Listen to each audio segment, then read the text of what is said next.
Bonsoir à toutes et à tous et bienvenue sur El Mararibia. Quel plaisir de vous retrouver pour ce nouveau numéro de Microscoop. Soyez les bienvenus et prenez soin de vous et merci surtout pour votre fidélité à notre chaîne. Continuez à partager, à réagir et à commenter. Vendredi dernier, donc, le président de la République, Abdelmadjid Tebboune, donc, qui rendait hommage aux journalistes, à la presse nationale, à la presse algérienne. Voici ces quelques mots. Nous assurons de notre plein soutien les femmes et les hommes de cette noble profession, dit-il, ceux-là même qui s'acquittent de leur mission avec un esprit professionnel et patriotique. À cette occasion, j'invite le gouvernement à accompagner les stations radio nouvellement créées au niveau des nouvelles wilayas, à continuer à soutenir les nouvelles chaînes de télévision et stations de diffusion mises en service et à hâter l'élaboration des textes juridiques et afférents dans des délais raisonnables. Permettez-moi, je continue à citer le président Abdelmadjid Tebboune, permettez-moi de vous exprimer toute ma considération et reconnaissance, dit-il, à vous journalistes et acteurs du secteur de l'information et de la communication qui continuez à enrichir les acquis de la presse démocratique, pluraliste, par votre dévouement pour le pays et votre fidélité au message des Chouhada, jaloux que vous êtes de l'Algérie libre et souveraine. Voilà les mots, on va en parler ce soir. Je rappelle que concernant le projet de loi sur la presse écrite et électronique, voilà ce qu'avait annoncé le président de la République, Abdelmadjid Tebboune, toujours, il avait mis en avant l'importance d'une organisation plus complète de la presse écrite et électronique à travers cette loi en vue de l'éloigner de toute forme d'exploitation, notamment concernant donc les sources de financement. Il avait aussi parlé donc d'une presse écrite et d'une presse électronique qui devrait se reposer sur une logique de protection des journalistes et qui vise à développer le secteur de l'information. Est en examen actuellement, notamment le projet relatif donc à la presse électronique et puis surtout à cette création, puisqu'Abdelmadjid Tebboune a ordonné la création d'un conseil supérieur de l'éthique. On va donc parler de la presse en général en Algérie aujourd'hui, suite à cette journée sur le plateau. Avec nous pour en parler, Youssef Amar Hodja, bonsoir, militant politique. Merci pour votre fidélité, votre présence. Bonsoir, l'équipe de Mararibia, à vous inviter ainsi qu'aux Algériennes et aux Algériens qui nous regardent. Samir Yahyaoui, architecte, militant politique. Bonsoir, cher Samir Yahyaoui. Plaisir de vous retrouver. Bonsoir, merci pour l'invitation. Je vous en prie. Avec nous via Skype, Athman Mazit, en région parisienne. Bonsoir, cher Athman Mazit. Bonsoir Chaban, bonsoir à tous les invités ainsi que le staff technique de El Mararibia et à tous nos compatriotes algériens en Algérie, en France et ailleurs. Merci d'être avec nous pour ce nouveau numéro de Microscoop. Répression, censure, soumission. On va essayer de comprendre aujourd'hui avec nos invités qu'en est-il de la presse en Algérie. Peut-on parler d'une presse présente en Algérie, puisque qui dit presse dit liberté dit liberté d'opinion, d'expression, de transmettre l'information, quand on sait que dernièrement, par exemple, 2 journalistes ont notamment été donc interpellés suite à cette réaction d'un journaliste concernant notamment l'export de dattes algériennes vers l'Europe, suite à la réaction de l'Europe, et puis notamment aux journalistes dernièrement qui avaient été donc interpellés, arrêtés puis relâchés suite à sa réaction, à son papier concernant ces véhicules de moins de 3 ans qui sont aujourd'hui autorisés donc à arriver au pays, notamment pour les personnes qui le souhaitent. Donc on va essayer de comprendre la situation de la presse en Algérie. Samir Yahyaoui, je vais commencer avec vous. Vous êtes aussi un homme de médias, vous écrivez dans plusieurs presses, vous êtes parmi nous. Qui vous dit presse aujourd'hui algérienne en 2022, qu'elle soit sur Internet, qu'elle soit à la télé, ça vous évoque quoi? Je rajoute aux 2 exemples que vous venez d'évoquer. Je vous en prie. Pour les 2 journalistes, qu'un autre journaliste a été convoqué suite à une de ses émissions à radio. C'est Radio M et c'était Khaled Rarni, relâché mais convoqué quand même. Alors on pourrait effectivement citer, vous avez raison, oui, il y a Khaled Rarni, bon, il y a Hassan El Khadi effectivement qui est aussi qui a été poursuivi. Mohamed Mouloudj vient d'être relâché. Évidemment. Hassan Bourras aussi, entre autres. Oui, entre autres. évidemment, le régime va toujours dire qu'ils ont été convoqués pour d'autres choses que leur travail, mais à chaque fois qu'on s'est posé la question, finalement, ils sont convoqués pourquoi? Pour une émission radio, pour une interview, ce qui fait, quand on nous parle de presse libre en Algérie, pour moi, j'ai beaucoup de mal à qualifier la presse en Algérie de libre, parce que je dis bien le peu, de journalistes qui essayent de faire leur travail, où ils terminent en tôle, en prison, où ils sont convoqués, intimidés, sous pression. Ça, c'est pour ceux qui veulent faire leur travail plus ou moins convenablement dans l'Algérie que nous connaissons. Maintenant, pour le reste de la presse, qui ne déplaise à certains, il n'y a pas de presse en Algérie. Il n'y a pas. Il y a une variété de porte-parole du gouvernement. C'est-à-dire des gens qui sont là pour porter la parole du régime, du système. Je sais que ce n'est pas le sujet aujourd'hui. Nous avons, il y a 3-4 jours, eu une information, et pas des moindres, une information de taille, qui peut être qualifiée, en tout cas, dans ce que... Ça veut dire la façon dont le système est construit en Algérie, une affaire de ce genre peut être qualifiée d'un scandale d'État. Alors vous faites allusion, vous allez y venir, au crâne, c'est ça? Complètement. Et je rappelle que El Maralbia a consacré plusieurs émissions et nous avons eu le plaisir en exclusivité notamment de recevoir le journaliste du New York Times qui a donc pondu ce papier, cette investigation. Exactement. Alors cette affaire, qui est pour moi une affaire très grave parce qu'on est face à un mensonge, on est face à quelque chose... je vais le dire en arabe, ils n'arrêtent pas de nous dire « Thawabit al-Wataniya ». Ils mettent sur « Thawabit al-Wataniya », c'est-à-dire les fondements de la nation, c'est-à-dire la guerre de libération, et on se retrouve avec des crânes de supplétifs de l'armée française à qui l'armée algérienne a présenté les armes, à qui on a présenté le drapeau, qui on a chanté l'hymne national et qui sont enterrés dans le même carré, c'est-à-dire le carré des martyrs de ces résistants. C'est-à-dire le bourreau est enterré avec la victime et elle est où? La presse algérienne. Aucun journal algérien n'a évoqué le sujet. Il y en a quelques-uns en France. Le Monde, je crois, dont vous avez aussi contribué.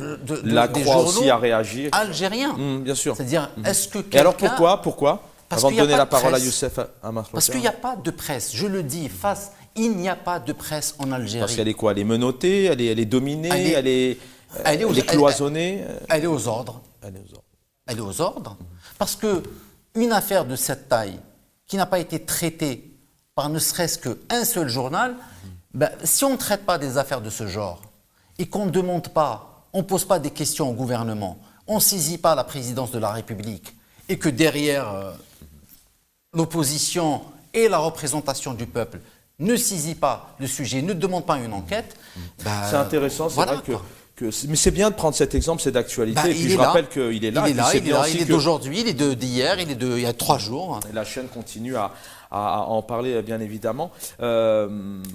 C'est intéressant, effectivement, ce que dit Samir Yahyaoui. Et puis, je reprends ma question de base. C'est ça l'état des lieux aujourd'hui de la presse en Algérie. C'est qu'on peut, les journalistes, malheureusement, passionnés qu'ils soient, et bien évidemment, le but, c'est derrière nous, en tant que nous, ayant des confrères et des consoeurs, on les soutient. Mais c'est vrai que ça ne doit pas être facile, à un moment donné, si c'est le cas en tout cas, d'être aux ordres. Absolument. Donc, comme disait notre ami Samir, c'est que je dirais que le titre de la journée de la presse, en Algérie, on devrait l'appeler la journée de la répression des libertés d'expression. Et ce qui est malheureux, c'est que je ne dirais pas qu'il n'y a pas de presse du tout en Algérie, mais celle qui résiste encore, comme certaines certains, parce qu'il faut vraiment se mettre à la place de certains journalistes libres et certains canaux libres comme Radio M et d'autres petits journaux. Que j'ai cités. Hein. Bien sûr, bien sûr. Je dis ceux qui essaient de faire leur travail sont soumis à des pressions. Moi, personnellement, je leur tire chapeau, je les salue. C'est un courage incroyable parce que ils risquent d'être arrêtés et certains d'entre eux ont été arrêtés, même voire plusieurs fois. Vous avez cité, Samir a cité Khaled Rani et vous. On a aussi le cas de Hassan Boras. Mouloudj vient juste d'être relâché après des mois et des mois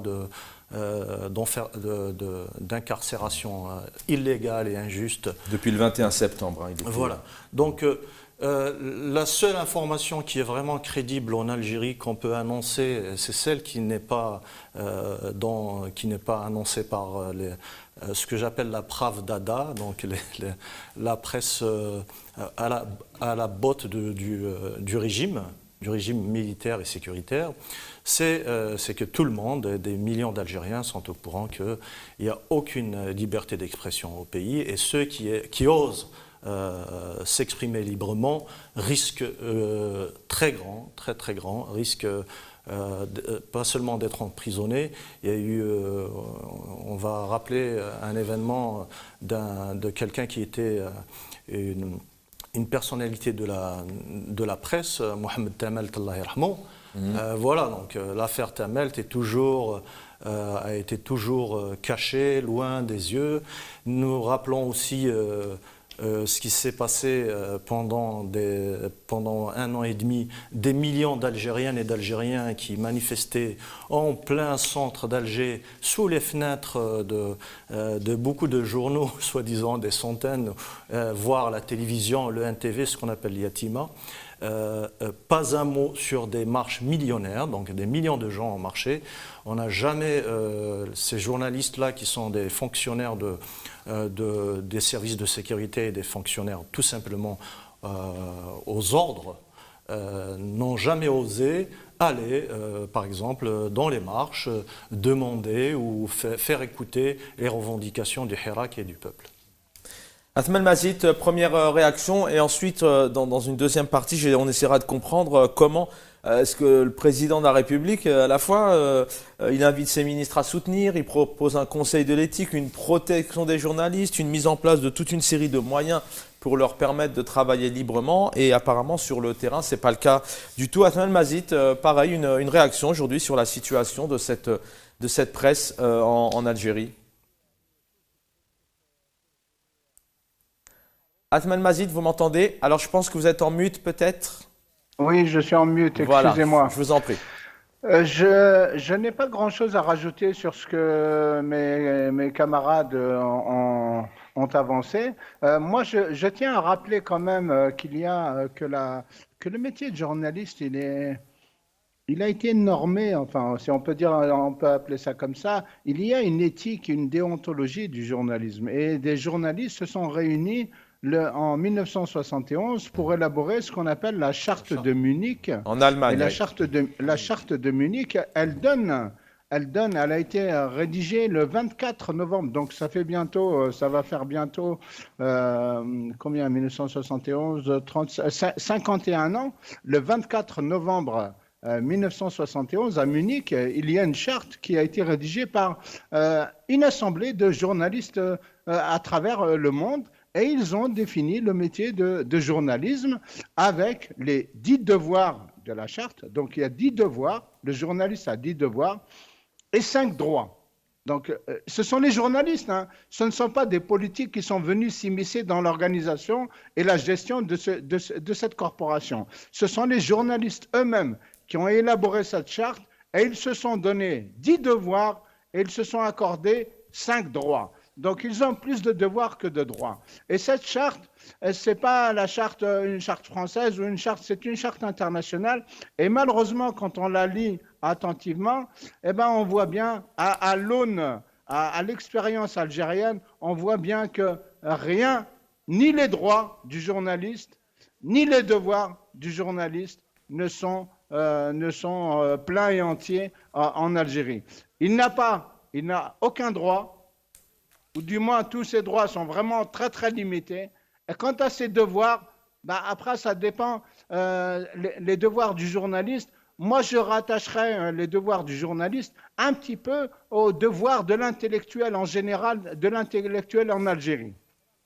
Moi, je tiens à rappeler, à ceux qui ont appelé le Hirak à cesser parce qu'il y avait, le Covid, l'arrivée du Covid en 2020, les médecins, donc nous, les Hirakistes, on a écouté une frange de la population qui se réclamait de la science, et qui était à laquelle on a fait confiance en rentrant, en cessant les marches, alors que le pouvoir était complètement branlant, il allait chavirer, il allait tituber complètement. Nous avons écouté des intellectuels, nous avons écouté des médecins qui nous ont demandé de rentrer chez nous. Nous sommes rentrés chez nous. Aujourd'hui que le Covid n'est plus là, où sont ceux qui nous ont appelés, qui ont pris la responsabilité, en leur âme et conscience, en tant qu'intellectuels, d'appeler la population à cesser les marches? Où sont-ils ceux qui nous ont appelés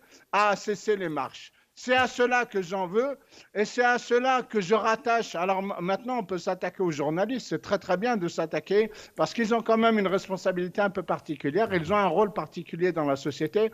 Mais le rôle des journalistes, c'est aussi une partie du rôle des intellectuels. Quand on a des écrivains qui viennent nous raconter, qui viennent écrire, etc., faire des conférences, etc., et jamais traiter des problèmes de la liberté d'expression en Algérie, quand on est un écrivain connu et reconnu à l'international et qu'on a une marge de liberté que le pouvoir ne peut pas, sur laquelle le pouvoir ne peut pas empiéter au risque de se disqualifier intégralement sur la scène internationale, quand on a ces intellectuels, ces pseudo-écrivains, ces intellectuels qui ne prennent pas la défense, qui ne condamnent aucune injustice, je ne vois pas pourquoi on s'acharnerait à attaquer systématiquement des journalistes, quand bien même c'est tout à fait justifié. Oui, ils ont une responsabilité, ils ont des obligations vis-à-vis de la société, tenter d'apporter l'information. Mais moi, personnellement, si je jette une pierre à un journaliste,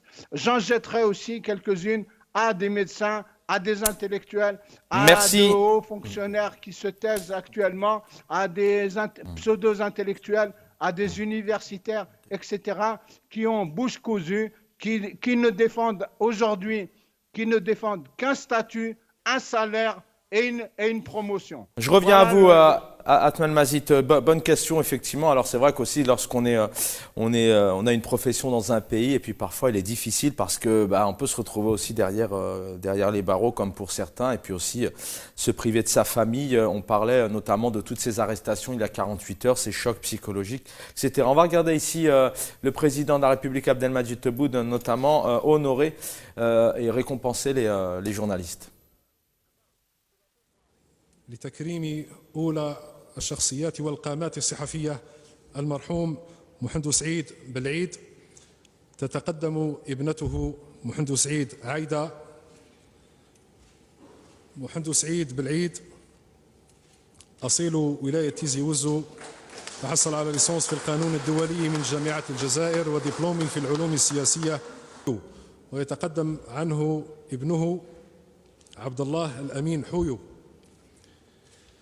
عبد المالك حويو من رجال قطاع الاتصال، أول مدير عام للمؤسسة العمومية للبث الإذاعي والتلفزي من جريدة النصر، عن موضوع له بعنوان ثبات العهد والتوجه، من تقدير وعرفان من السيد رئيس الجمهورية.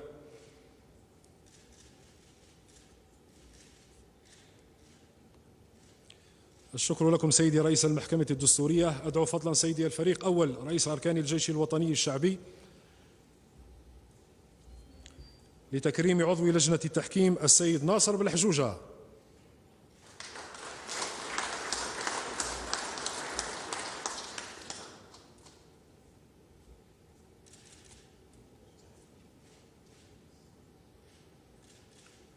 شهادة تقدير وعرفان لكافة أعضاء لجنة التحكيم على ما قدموه.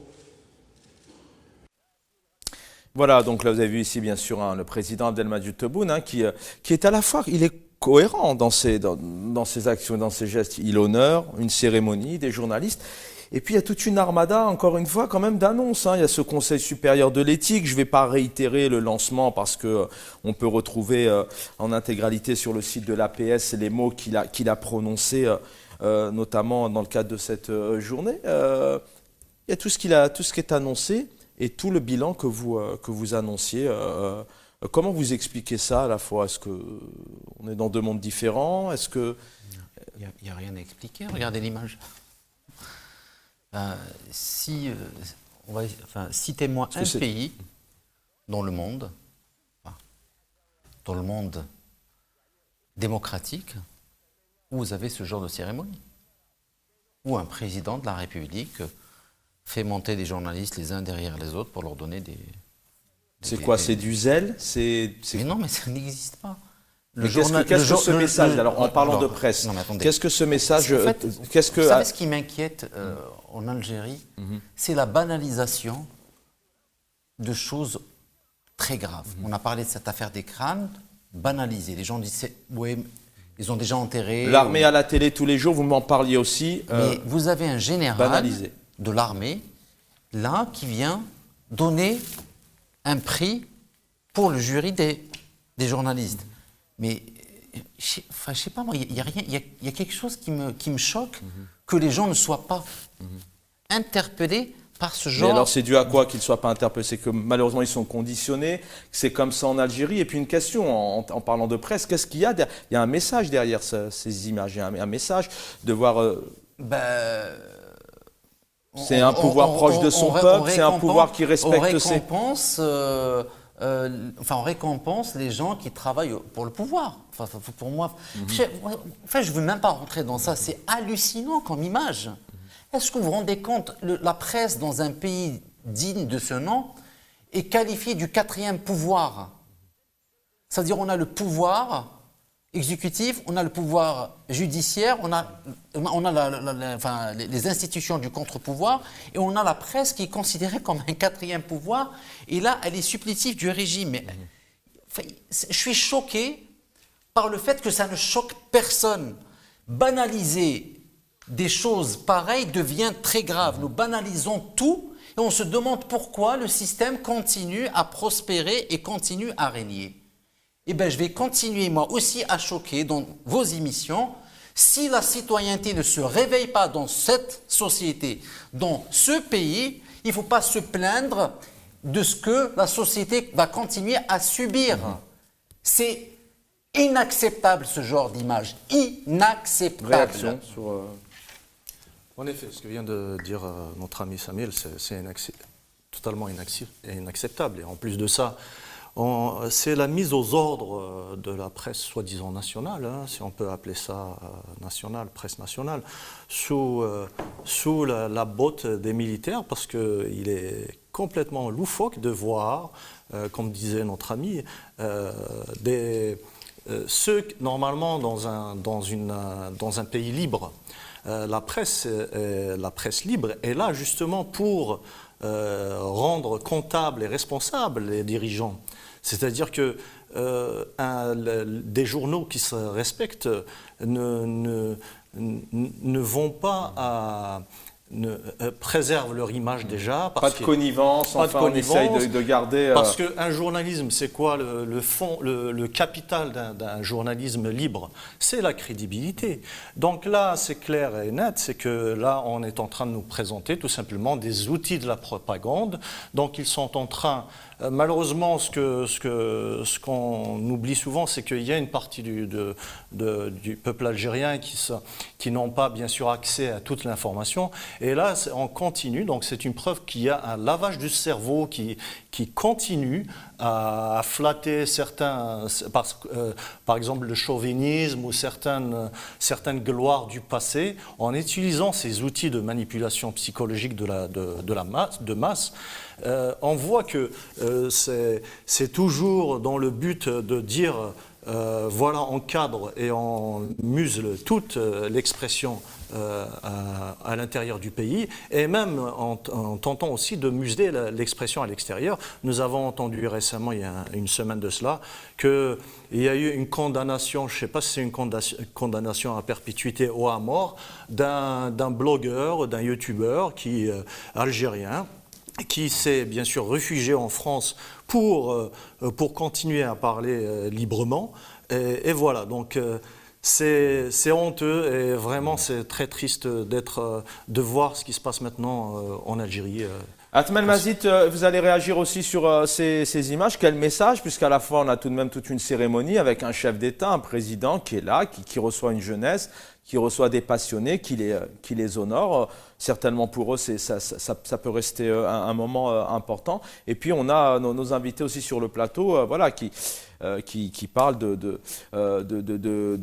d'images insupportables, qu'il ne faut pas banaliser ça. Je vais vous demander aussi votre avis un peu, parce qu'on a l'impression là aussi d'avoir un pouvoir qui est dans deux mondes.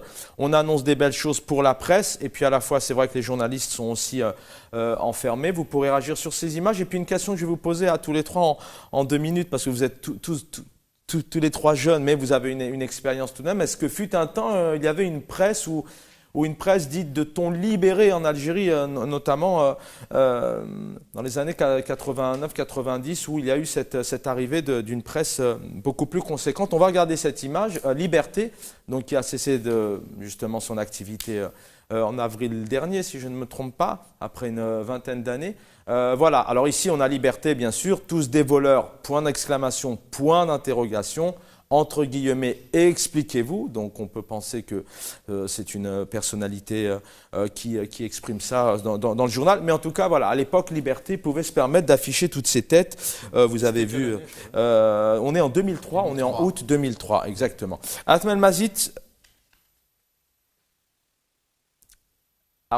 vous êtes peut-être en mute. Toujours. Allez-y, je vous en prie. Oui, je suis en mute, c'est mieux comme ça. Alors, cette une de Liberté, elle est intéressante. On peut regarder se dire que cette période avait été une ouverture démocratique, un démarrage, un début d'ouverture démocratique. Il faudrait pas en faire la panacée. Moi, personnellement, je ne pense pas que ce soit la période à laquelle je veuille retourner, parce que à cette époque-là, il y avait quand même, il y avait une forme de libération de la parole, si on ne s'attaquait pas à l'institution militaire. Voilà. Tous les articles. Mais c'est important de le dire. On accorde le statut d'article révolutionnaire ou émancipé ou de journaliste. Jamais personne ne s'est attaqué à l'institution militaire. Il n'y a jamais eu d'investigation sur les scandales dans l'armée. Donc c'était une liberté conditionnelle. Voilà. Disons que durant cette période, celle maintenant parce que sinon on voudrait accorder à Chadli, qui était le président de l'époque, le statut d'un réformateur ou l'aura d'un démocrate. Voilà. Il a découvert en 1989, alors qu'il était quand même président depuis 1978, qu'il y a eu des morts en 1980, en 81, en 84, et en 86 à Constantine, en 88 à Alger, etc. Et que durant toute cette période, il était quand même président. Donc, on ne peut pas lui comme ça l'affubler de l'aura d'un démocrate. Ça, c'est pour ce qui est. Pour ce qui est d'aujourd'hui, les images qu'on a vues aujourd'hui, oui, c'est toujours le rôle du journaliste. Dans le monde dans lequel on vit, où il y a une profusion, même une surproduction d'informations. Il y a trop d'informations. Et donc, le journaliste, son rôle, c'est de trier dans toute cette masse d'informations, les informations les plus pertinentes,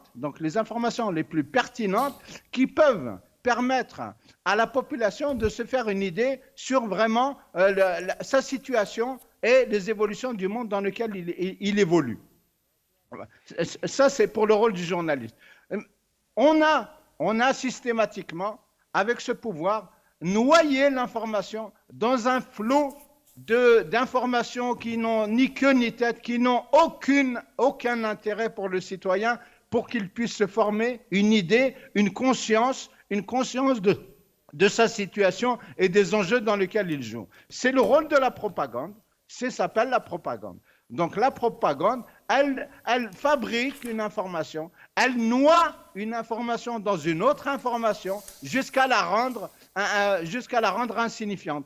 Comme M. Tebboune nous a imposé un vote le 1er novembre pour la Constitution en 2020. Aujourd'hui, il veut nous imposer une conférence arabe le 1er novembre. Donc on aura dans 2-3 ans, etc. Peut-être que l'année prochaine, un 1er novembre, il va nous imposer un autre événement auquel ils vont accorder beaucoup d'importance. Et que dans 3-4 ans, le 1er novembre, il sera synonyme de Moussalahat al-Arab, la nouvelle constitution, l'ère nouvelle de l'Algérie nouvelle, et je ne sais quoi d'autre encore, peut-être un match de foot Algérie-France un 1er novembre 2023, je ne sais quoi. Voilà, peut-être encore une victoire algérienne, un fameux match de foot, pourquoi pas, le 1er novembre 2023, entre la France et l'Algérie, avec quelques cadeaux, en cadeau, la victoire de l'Algérie, peut-être, voilà, de manière à noyer des informations importantes dans un flot d'informations qui ne servent à rien, qui sont complètement inutiles et qui ne permettent pas aux citoyens de se construire sa citoyenneté et d'envisager l'avenir de son pays avec pleinement et entièrement. Merci Atman Massid, je reviens vers vous dans un instant. On va retrouver ici le président Abdelmajid Tebboune qui soutient totalement la liberté de la presse. بالنسبة لحرية الصحافة راني قلت أنا شخصيا مع حرية الصحافة إلى أقصى حد كما سأحارب بشراسة كل الأمراض اللي ممكن تدخل في حرية التعبير تجريح الكذب على الناس تشويه عائلات محترمة إلى آخره هذا. Et pour finir avec le président Abdelmajid Tebboune, on va l'écouter ici qui nous parle donc de 8000 journalistes et d'une presse assez importante en Algérie. بالنسبة للصحفيين أولا عندنا 8000 ما يفوق 8000 وشي صحفي. إذا كان 3 ولا 4 دخلوا للسجن من أجل الشتم مش من أجل مقالات صحفية. إذا ما دخلتش للسجن لأنك صحفي، لأنك مواطن اخترق القانون العام. هذا هو. و3 ولا 4 في 8500. وراها الدولة العربية اللي عندها 180 جريدة يومية. بغض النظر على الجرائد الإلكترونية وتلفزيونات تاع خواص. واش بغاو يرجعونا احنا بلاد كوروندار دير فيها واش تبغي ولا يهضر قال حقوق يسموه حرية التعبير. Voilà, on vient d'écouter donc à 2 reprises le président Abdelmajid Tebboune qui nous parle de liberté de la presse, de 8000 journalistes en Algérie. Il y a quelque temps aussi, il disait clairement qu'il y a des milliers de journalistes, il y en a 4-5 en prison et pas pour leur travail. Samir Yahyaoui, une réaction d'abord peut-être sur ce août 2003, cette une que vous connaissez apparemment. Est-ce qu'il y avait une liberté de ton, une liberté d'expression? Est-ce que c'était vraiment l'épopée, l'arrivée d'une réelle presse ou pas? Ou est-ce que vous rejoignez peut-être Atman Massid qui disait clairement attention à ne pas toucher à l'armée? Et puis aussi, peut-être réagir aussi sur ces annonces plutôt positives du président. C'est sûr qu'en 89 et 90, elle était plus libre que maintenant, mais il y a toujours eu des lignes rouges à ne pas franchir. Et ce sont ces lignes-là qu'un régime installé depuis 1962 a décidé qu'il y a des choses dont on ne pourrait pas parler. Ça a toujours été depuis 62. Évidemment. Et on a sacralisé des institutions. Je dis, on a sacralisé des institutions. Et c'est là où je dis, parfois je suis en colère contre le fait que les gens n'analysent pas ce qui se passe. Une institution dans une république, oublions l'Algérie, quel statut elle a? C'est une institution au service de l'État. Qui forme l'État? Ce n'est pas les gens qui dirigent l'État. L'État, c'est la citoyenneté, c'est les citoyens. Ça veut dire que toutes ces institutions sont au service du citoyen. Ça veut dire que chaque citoyen qui travaille dans une société, qui est acteur dans la cité, par le fruit de son travail, de sa production, il paye des impôts au trésor public. C'est cet argent qui est prélevé par le salaire de chaque Algérienne et Algérien constitue le salaire de ses fonctionnaires, y compris ceux de l'armée. C'est-à-dire, si je demande des comptes à une institution, je demande des comptes à des gens que j'emploie indirectement. C'est-à-dire, moi, le citoyen algérien, par le fruit de mon travail, par mes impôts, j'emploie des fonctionnaires parce qu'eux, ils ne produisent pas de la richesse. C'est moi qui produis de la richesse. On dit c'est moi. Moi, le citoyen ou la citoyenne. Alors, quand je demande des comptes dans la société dont je suis acteur, j'exerce mon droit de citoyen. Alors, il n'y a rien qui est sacré que la citoyenneté. La seule chose qui est sacrée dans une société, c'est la citoyenneté, qui comprend des devoirs et des droits. En dehors de ça, rien n'est sacré. C'est pour ça que je dis, nous banalisons beaucoup de choses. Mais est-ce que le peuple lui-même peut jouir de sa citoyenneté? Il n'y a pas de peuple. Le peuple est un effet de masse. Il faut parler de citoyenneté. Un peuple, c'est un effet de masse. Quand on dit citoyenneté... Mais alors, est-ce que monsieur et madame, tout le monde en Algérie, nos frères et sœurs qui nous regardent, qu'on salue, est-ce qu'aujourd'hui en Algérie, est-ce qu'un homme et une femme peut être un citoyen? Parce qu'un citoyen, vous le dites, c'est des droits et des devoirs. Bien sûr. Est-ce qu'ils ont la possibilité avec ce système, avec ce pouvoir? Alors, j'ai donné cet exemple. Vous savez, dans nos sociétés algériennes, maghrébines, quand un enfant arrive à un âge d'adulte et qu'il a envie de s'épanouir de sa vie d'adulte, qu'est-ce qui se passe? Généralement, les parents, surtout ceux qui ont les moyens, ou même quand on n'a pas dans une certaine solidarité, cet enfant, il a envie, ou cette fille ou ce garçon qui a envie de se marier, de fonder une famille, on leur dit mais vous inquiétez pas, on va construire une maison, on va vous donner un étage. Non, il ne veut pas de ça. Il veut s'épanouir, il veut s'envoler de ses propres ailes, il veut partir ailleurs. C'est exactement ce qui se passe dans ce système. Ça veut dire qu'il garde tout sous contrôle en vous donnant l'impression que vous êtes un adulte. Non, vous n'êtes pas un adulte quand vous habitez le 2e étage et que votre papa et votre maman est au 3e. Vous êtes un adulte quand vous partez ailleurs et que vous assumez vos responsabilités en tant qu'adulte. Alors ce système, il se reproduit dans le schéma de l'État. Alors, est-ce que monsieur ou madame tout le monde en Algérie peut être citoyen? Ce n'est pas à l'État de te donner la citoyenneté. Ta citoyenneté, tu l'arraches. Tu l'arraches par ta maturité, tu l'arraches par ton action dans la société. Et le travail du journalisme, c'est d'aider à l'émergence de la citoyenneté. Voilà le travail qu'on doit faire. Sauf que parfois, malheureusement, c'est vrai que Atman Mazid pourrait réagir, hein, il remettait en cause, effectivement, vous le disiez aussi, la responsabilité des journalistes. Mais parfois, c'est vrai que dans certains pays, le journalisme, c'est le 3e, la 5e puissance, mais c'est pas facile non plus. Si je peux me permettre un petit mot et je laisse la parole à mon J'aimerais camarade revenir vers vous derrière, je ne suis pas sûr que je pourrais. Allez-y, terminez. Alors, je voulais juste dire, arrêtons de mettre tout sur le régime. Le régime, son constat, on l'a fait depuis 60 ans, on sait ce qu'il est. Maintenant, qu'est-ce que nous voulons? Qu'est-ce que nous souhaitons? Qu'est-ce qu'on veut faire de ce pays? D'abord une information. Donc, le hirakiste, donc le citoyen hirakiste Souhaib de Bari est porté disparu depuis hier. Donc voilà, s'il y a encore soi-disant des journalistes qui oseraient relayer cette information qui est importante. Donc c'est un citoyen qui a disparu, c'est un citoyen qui est connu en tant que militant du Hirak. Moi je suis là juste par devoir, parce que je l'ai su depuis ce matin et puis En arrivant ici, j'ai revérifié encore et j'ai trouvé que la situation est toujours telle qu'elle était ce matin. Voilà, c'est juste entre parenthèses. Je reviens sur la citoyenneté, comme disait notre ami Samir. On revient toujours à la séparation des pouvoirs et quand la citoyenneté se construit dans cette séparation des pouvoirs.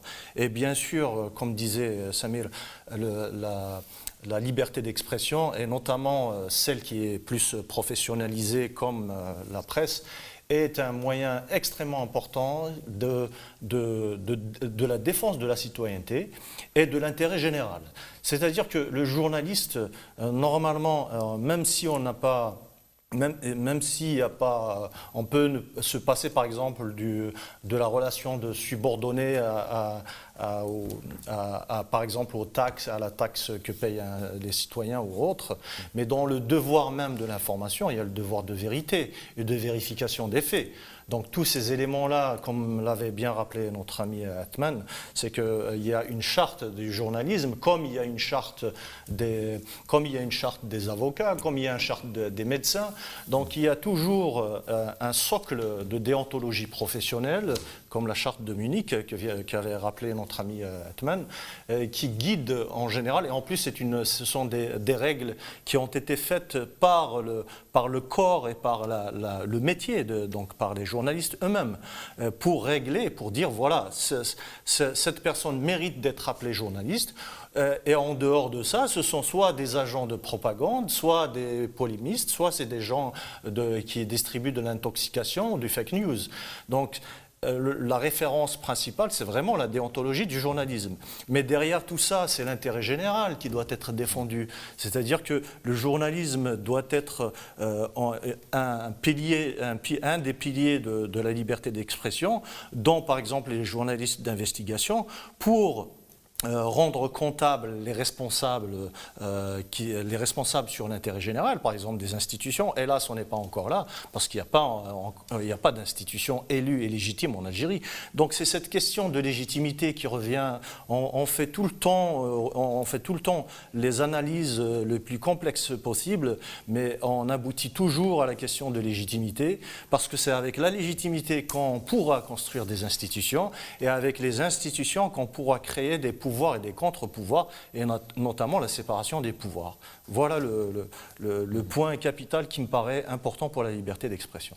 Merci Youssef Amar Khodja. Je reviens à vous dans un instant. Atman Mazid, une réaction. Puis j'aimerais aussi vous demander deux mots concernant la marche qui arrive maintenant pour ce 1er novembre 54. Juste vous lire tout de même le communiqué du ministère des Affaires étrangères.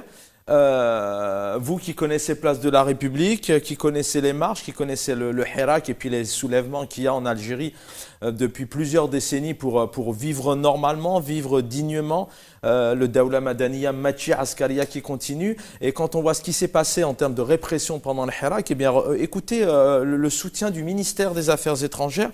L'Algérie, je cite, qui suit avec une vive émotion les développements enregistrés ce jour, donc 20 octobre en République du Tchad, condamne fermement l'emploi de la force létale contre des manifestants ayant causé la perte de nombreuses vies humaines et infligé des blessures graves à de nombreux autres manifestants à travers plusieurs villes du pays. Atman Mazid, quand on voit que plusieurs manifestants, des dizaines de manifestants, milliers ont été arrêtés, ont subi de la répression, de l'intimidation, parce qu'ils soulevaient une pancarte, parce qu'ils scandaient, parce qu'ils marchaient, qu'ils portaient un drapeau. Quand on entend le communiqué des Affaires étrangères, c'est quoi? Ça vous fait rire? C'est l'hôpital qui se moque de la charité? C'est sincère et profond? Alors vous êtes en mute, jamais 203 comme dit le proverbe. Alors, comme ça c'est mieux. Super, on vous a retrouvé. Voilà. On ne va pas, je ne pense pas qu'il soit utile de commenter des déclarations comme ça, de langue de bois, rentrer, essayer de de commenter l'incommentable, quoi, ce qui n'a pas lieu d'être. Moi, je reviendrai donc sur la citoyenneté. La citoyenneté, oui, ce sont des droits et des devoirs. Et la citoyenneté, elle se définit. Alors, on ne peut pas définir, nous, copier la citoyenneté française ou la citoyenneté américaine ou la citoyenneté russe ou peu importe. Chaque peuple définit le rôle de son citoyen. Et les droits et les devoirs et l'architecture. Alors, on a un camarade qui est architecte. L'architecture de ces institutions. Et cette architecture des institutions d'un pays, elles doivent être élaborées par le peuple. Et c'est au peuple de désigner de définir lui-même les architectures. Oui, comment il compte construire sa maison. Est-ce qu'on construit à la verticale, à l'horizontale? Est-ce qu'on habitera au 2e étage ou au 3e, ou bien on habitera tous chacun par terre avec un jardin, etc. Donc, pour reprendre la métaphore, l'argumentation de notre camarade, l'architecture des institutions et la citoyenneté, les droits et devoirs sont élaborés par le citoyen. En Algérie, le citoyen, il n'y a pas de citoyenneté parce qu'il n'a jamais été associé à la construction de sa citoyenneté. L'Algérien n'a jamais été consulté pour lui dire, voilà, que veux-tu faire dans ton pays et comment envisages-tu ton pays, vers où allons-nous, ou que voulons-nous faire de ce pays. Et nous réclamons, le Hirak, ce qu'il a commencé à dire, c'est Doula Madaniya Machi Askariya, Tetnahauga, retour à la souveraineté populaire, Sba'athmania, et ils nous ont répondu en inversant le 7 et le 8, en nous répondant par l'article 87 bis qui traite de terroristes quiconque souhaite un changement de régime politique. C'est un des articles principaux du 87 bis, c'est de condamner, de qualifier de terroriste une quelconque tentative de modifier, en dehors des appels, donc des tentatives du pouvoir en place, de vouloir changer le régime. Merci Athman Mazid. Un mot. J'aimerais vraiment vous entendre sur la marche qui arrive. Alors sur la marche, donc nous organisons une marche le 1er novembre prochain de la place de la République à 13h vers la place de la Nation, parce que nous souhaitons ne pas, déjà le 1er novembre, il ne se fête pas, je suis désolé, il ne se fête pas le 30 octobre. Voilà. Le 1er novembre, il se fête le 1er novembre. Nous ne voulons pas que la date du 1er novembre passe comme ça, soit une date comme une autre, qu'on la fête le 30 octobre ou le 15 janvier ou le 27 mars ou je ne sais quelle autre date. Le 1er novembre, nous avons quelques dates en Algérie qui appartiennent à l'histoire du peuple. Le 1er novembre, le 5 juillet, ce sont des dates très importantes que le pouvoir voudrait effacer en les associant systématiquement, comme je l'ai dit tout à l'heure, à des événements anodins, des événements sans aucune importance. D'ailleurs, comme la Constitution qui a été boycottée avec 5% de participation, elle est devenue un événement, un pilier de la construction de la nouvelle Algérie. Merci, cher Athman, merci. La date du 1er novembre. Mais on aura le plaisir cette semaine de vous retrouver. Vous pourrez réitérer l'information. Donc la marche 1er novembre. Messieurs, il vous reste 1 minute 30 chacun, s'il vous plaît. Youssef Amal-Hodja. J'enchaîne, je répondrai à notre ami Athman, c'est que c'est bien de faire une marche et une manifestation le 1er novembre, c'est que d'autres collectifs du Hirak ici en France, avec d'autres collectifs même de l'extérieur, nous avons voté pour faire une marche le dimanche 30 octobre, à partir de la place de la République jusqu'à Bastille. Tout simplement parce qu'on aimerait bien encourager nos compatriotes de l'intérieur. Et comme ça, quand ils verront la diaspora marcher quelques jours avant le 1er novembre, donc ça galvanise l'esprit du Hirak à l'intérieur. Mais aussi, il faut comprendre aussi qu'il y a beaucoup de familles algériennes qui viennent de loin, donc qui peuvent venir d'Espagne, de Bruxelles, de Londres, d'Allemagne et ailleurs. Et c'est beaucoup plus pratique pour elles d'arriver par exemple un samedi soir, donc un jour de repos. Avant ou un vendredi soir, voilà, visiter la Tour Eiffel. Et pour qu'on puisse le dimanche, pour qu'elle puisse repartir le dimanche. Donc, concernant cette question-là, moi, je n'ai rien contre la marche. C'est complémentaire en tout cas. C'est complémentaire. Il y en aura deux. J'aimerais bien qu'on puisse réussir les deux marches, c'est-à-dire que la marche de dimanche 30 novembre à partir de 13h. 30 octobre, pardon, à partir de 13h de la place de la République jusqu'à Bastille. Très bien, donc c'est complémentaire. Donc voilà, venez, on va dire, vous échauffer un peu le pas le dimanche et puis continuer le mardi. Et puis je rappelle que le Hirak aussi continue tous les jours autrement. Samir Yahyaoui, il vous reste 1 minute 30, vous avez le mot de la fin, ce que vous voulez. Ben, je dirais, attention, chaque division est un coup de ciment dans les briques du régime. Chaque division au sein de ce que nous appelons l'opposition, va renforcer le régime. Le régime est encore en place. Mais là, ce n'est pas spécialement une division. Hein. Ça aurait pu donner l'impression. Ah oui, ça aurait pu donner l'impression. D'ailleurs, s'il pouvait y avoir même des marches tous les jours, pourquoi pas. Et je dis, chaque division ou chaque impression dans ce sens-là va renforcer le régime. On n'a pas réussi à le changer. Il ne faut pas se mentir. Moi, je viens pas sur. Moi, de toute façon, j'ai dit, je ne viendrai plus sur des plateaux télé pour me raconter une histoire. Le système est encore en place parce que nous sommes divisés. On n'a pas su réunir et l'opposition. Je sais que je vais prendre des. Vous êtes un peu sévère, pas su réunir. Il y a quand même un soulèvement qui a eu lieu et vous, comme vous savez beaucoup mieux que moi ce que c'est qu'une révolution. Non, je ne suis pas sévère, je suis réaliste. Est-ce que le système en Algérie a changé? La réponse est non.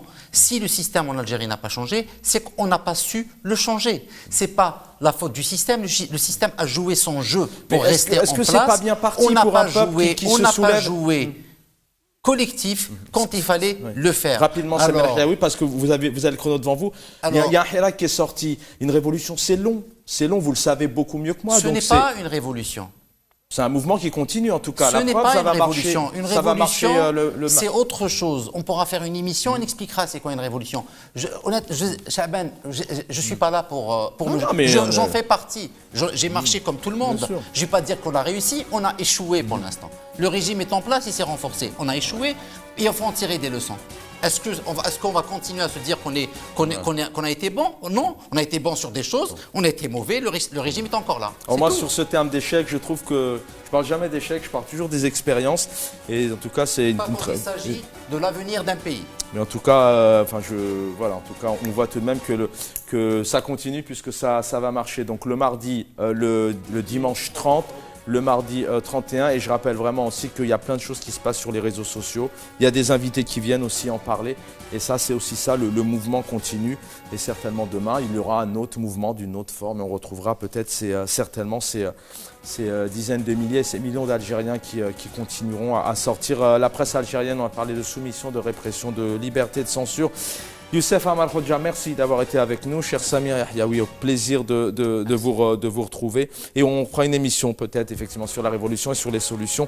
Et Atman Mazid, merci d'avoir été avec nous. Bonne soirée à tous. Merci à l'équipe en régie. Prenez soin de vous.